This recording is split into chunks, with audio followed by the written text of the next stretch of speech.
Hello నమస్తే. నేను మీ కవిత.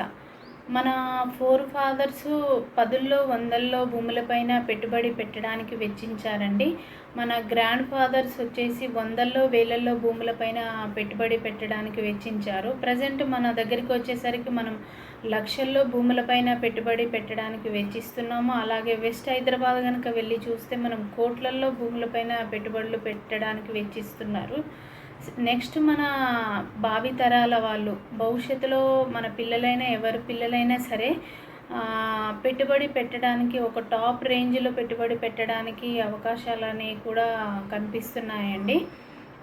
So ఇప్పుడు మనం ప్రజెంట్ ఉన్న పరిస్థితుల్లో మనము ఇన్వెస్ట్ చేయగలిగితే ఇది ఆ భవిష్యత్తు తరాలకి అప్రిషియేషన్ అనేది double of the amount couple of the amount అయి తీరుతుందండి. ఇందులో ఎలాంటి డౌట్ లేదు.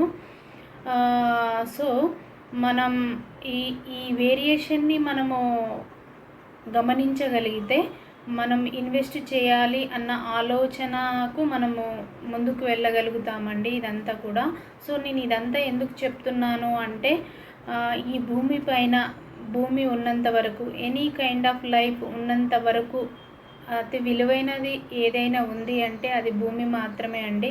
కనుక పెట్టుబడి పెట్టండి. Thank you.